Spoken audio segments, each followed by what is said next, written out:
నమస్తే, నేను మీ Prem. Welcome to Khyathi connects. Telugu రాష్ట్రాల రాజకీయాల్లో మళ్ళీ ఒక్కసారిగా హీట్ పెరిగింది. ముఖ్యంగా హైదరాబాద్ వేదికగా జరుగుతున్న ప్రెస్ మీట్లు, నేతల మధ్య సాగుతున్న సవాల్ ప్రతి సవాళ్లు రెండు రాష్ట్రాల పొలిటికల్ సర్కిల్స్ ను వేడెక్కిస్తున్నాయి. ఇటీవలే AP deputy CM Pawan Kalyan Congress నేతలపై చేసిన విమర్శలు, తెలంగాణలో జనసేన ప్రస్థానంపై చేసిన వ్యాఖ్యలు తీవ్ర దుమారం రేపిన సంగతి తెలిసిందే. ఈ నేపథ్యంలో భారత రాష్ట్ర సమితి కార్యనిర్వాహక అధ్యక్షుడు కేటీఆర్ హైదరాబాద్ లో నిర్వహించిన తాజా ప్రెస్ మీట్ ఇప్పుడు అత్యంత ప్రాధాన్యతను సంతరించుకుంది. ఈ సమావేశంలో కేటీఆర్ ప్రస్తుత కాంగ్రెస్ ప్రభుత్వ పరిపాలనపై తీవ్ర స్థాయిలో నిప్పులు చెరగడంతో పాటు గత బీఆర్ఎస్ పాలనలో సాధించిన అభివృద్ధి రికార్డులను సవాల్గా ముందుకు తెచ్చారు. అంతేకాకుండా జనసేనాని పవన్ కళ్యాణ్ ను ఉద్దేశించి చేసిన వ్యాఖ్యలు ఇప్పుడు సోషల్ మీడియాలో హాట్ టాపిక్ అయ్యాయి. అసలు ఈ ప్రెస్ మీట్ లో కేటీఆర్ లేవనెత్తిన ఆ అధికారిక రికార్డుల సవాలేంటి, అలాగే పవన్ నుంచి పాఠాలు నేర్చుకోవాల్సిన అవసరం లేదు అని ఆయన ఎందుకు అనాల్సి వచ్చిందో ఈ పూర్తి వివరాలు ఈ వీడియోలో చూద్దాం.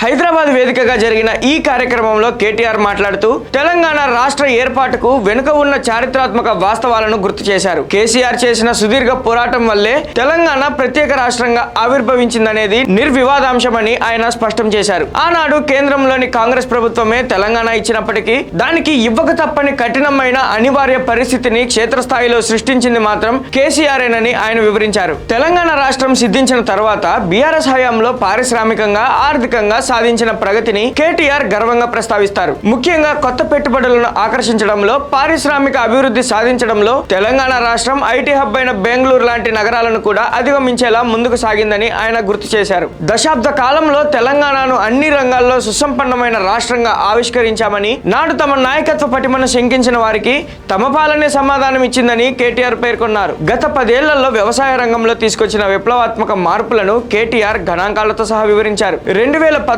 నాటికి తెలంగాణలో సాగు భూమి విస్తరణ కేవలం 1.50 కోట్ల ఎకరాలు మాత్రమే ఉండేదని, కానీ 2023లో బీఆర్ఎస్ ప్రభుత్వం దిగిపోయే నాటికి ఆ సాగు భూమి విస్తీర్ణం ఏకంగా 2.29 కోట్ల ఎకరాలకు చేరిందని ఆయన రికార్డులను గుర్తు చేశారు. దేశంలోనే వ్యవసాయానికి ఉచితంగా 24 గంటల నాణ్యమైన కరెంట్ ఇచ్చిన రికార్డు తమదేనని ఆయన స్పష్టం చేశారు. రైతుల సంక్షేమం కోసం తాము రైతు బంధు పథకాన్ని తీసుకొచ్చామని, తలసరి ఆదాయంలో రాష్ట్రాన్ని అగ్రస్థానంలో నిలిపామని కేటీఆర్ చెప్పారు. ఈ సందర్భంగా ఆయన ప్రతిపక్షాలకు ఒక ఓపెన్ ఛాలెంజ్ విసిరారు. నేను ఇక్కడ చెప్పిన అభివృద్ధి రికార్డులు కాగ్ మరియు అధికారిక లెక్కల కంటే కాంగ్రెస్ లేదా బీజేపీ పాలిత రాష్ట్రాలు ఎక్కువ ప్రగతి సాధించినట్లు ఎవరైనా నిరూపిస్తే నేను శాశ్వతంగా రాజకీయాలను వదిలేయడానికి సిద్ధంగా ఉన్నా అంటూ కేటీఆర్ సంచలన శపథం చేశారు. తెలంగాణ సాధించిన ప్రగతి కంటే కేసీఆర్ గారి నాయకత్వంలో భారతదేశంలో ఏ రాష్ట్రమైనా గనక మాకంటే ఎక్కువ సాధించింది అని మీరు రుజువు చేస్తే నేను శాశ్వతంగా రాజకీయాల నుంచి తప్పుకుంటా.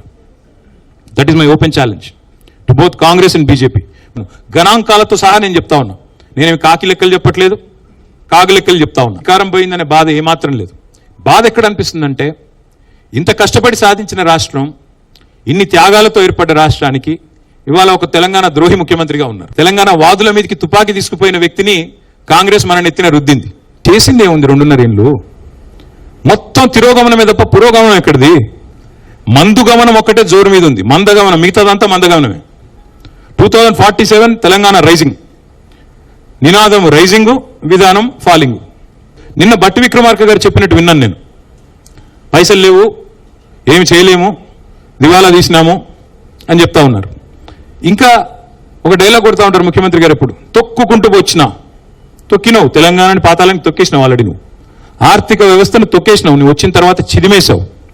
కరోనా కాలంలో కంటే కూడా ఇప్పుడు కాంగ్రెస్ కాలంలోనే ఇంకా డేంజరస్ ట్రెండ్స్ ఉన్నాయి. ఇప్పుడు ఆర్థిక పరంగా చూసినట్టయితే కరోనా కంటే కూడా కాంగ్రెస్ డేంజర్ అనేది వాళ్ళ ప్రజలకు అర్థమైంది. ప్రస్తుత కాంగ్రెస్ పరిపాలన సాగుతున్న తీరుపై కేటీఆర్ తీవ్రమైన ఆరోపణలు చేశారు. 4 కోట్ల తెలంగాణ ప్రజలను తమ కుటుంబంగా భావించి కేసీఆర్ పాలన సాగిస్తే ఇప్పుడు తెలంగాణ వ్యతిరేకులు పదవుల్లో కూర్చోవడం అత్యంత బాధాకరంగా ఉందని ఆవేదన వ్యక్తం చేశారు. గతంలో తెలంగాణ ఉద్యమకారులపైకి తుపాకీ పట్టిన వ్యక్తి నేడు ఉన్నత పదవిలో ఉండటం దురదృష్టకరమని వ్యాఖ్యానించారు. కాంగ్రెస్ ప్రభుత్వం అధికారంలోకి వచ్చిన కొద్ది కాలంలోనే వ్యవసాయం, ఉద్యోగాల కల్పన వంటి అన్ని రంగాల్లో పూర్తిగా విఫలమైందని ఆయన విమర్శించారు. ఇదే సమయంలో ప్రెస్ మీట్ ముగింపులో కార్యక్రమంలో జనసేనాని పవన్ కళ్యాణ్ ప్రస్తావనపై కేటీఆర్ ఒక్క ముక్కలో ఘాటుగా సమాధానం ఇచ్చారు. తెలంగాణ సమాజానికి లేదా తమ పార్టీకి పవన్ నుంచి పాఠాలు నేర్చుకోవాల్సిన అవసరం లేదని కేటీఆర్ స్పష్టం చేయడం ఇప్పుడు రాజకీయ వర్గాల్లో పెద్ద దుమారానికి కారణమవుతుంది. పవన్ కళ్యాణ్ ఇటీవల హైదరాబాద్ వేదికగా చేసిన పొలిటికల్ కామెంట్స్ కు తెలంగాణలో పోటీ చేస్తానన్న సవాల్ కు కౌంటర్ గా బీఆర్ఎస్ శ్రేణులు ఈ వ్యాఖ్యలను విశ్లేషిస్తున్నాయి.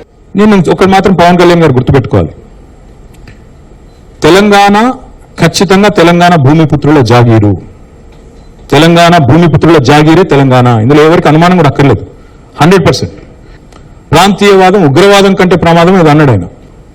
మద్రాసు నుంచి ఆంధ్ర రాష్ట్రం వేరుపడాలని పొట్టి శ్రీరాములు గారు 58 రోజులు నిరాహారదీక్ష చేశారు. అది కూడా ప్రాంతీయవాదం అంటారా?